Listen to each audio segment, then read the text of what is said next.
Well, I just finished up at the R2 event from Rivian, and there is a lot to talk about.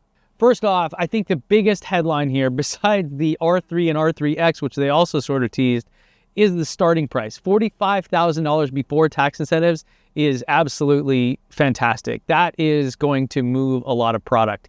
That right there is going to make it extremely competitive in the space, even with gas cars. Because if you think about it, crossovers, the #1 most popular category by far. We sell about 2 crossovers for every 1 truck we sell in America, so a lot of them.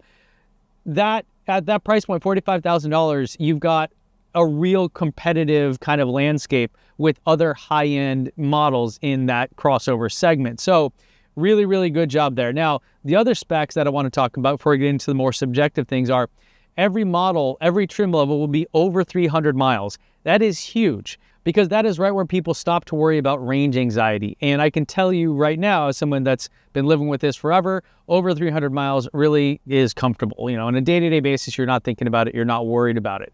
Along with that, a little thing that RJ dropped at the very beginning. Importantly, in fact, this month, our vehicles will be able to access the Tesla supercharging network. And that's for existing customers, but I think we're going to see a big shift in the mosaic of charging solutions, and the technology and the platform we developed with our Rivian Venture Network is really key for that. There are some models I believe that it won't work with, namely the urban ones and the V1s, but still that just, triples the amount of chargers that are out there. Plus, Rivian themselves with the RAN network, the Rivian Adventure Network, are doing a really great job. I personally have used them many times on different road trips I take, and they work phenomenally well. So charging, range, price, all stellar. And then the other spec that they announced was the well under 3-second 0 to 60 time for the performance model. Completely unnecessary, completely cool. I have zero doubts that they'll be able to do it. Definitely, this vehicle is going to be quite a bit lighter than the R1T and the R1S, which already have this tremendous amount of 0 to 60 of acceleration, the 0 to 60. So no doubt that they'll be able to achieve that. What trim levels and all that, we'll kind of see. Personally, I'm going to go with the one that has the longest range because I think that really is what this vehicle is all about. It's a utility vehicle. It's not a performance vehicle. That's what the R3X is for. And so as I alluded to, yes, I did end up ordering one of the R2s. I don't want to call it R1s.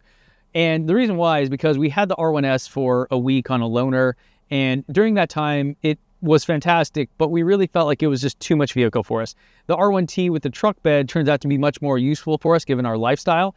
And so the R1S just felt like more car than we needed. And there were some downsides, like notably it was difficult to park. So, all of that said, the R2 seems to really fit that perfect size vehicle that we need, where you have a big second row, the back seats fold flat and the front seats fold flat. I've never seen that before.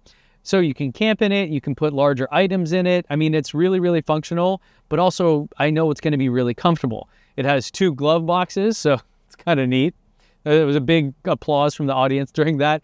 And then the steering wheel those new scroll wheels and everything really seem to be well done. So the team that has done the interior, I think, did a fantastic job, or it appears to be. They certainly did that with the R1 model. So I have no doubt that they'll be, crushing it there as well. So the size of it is really good. $45,000 starting price is tremendous.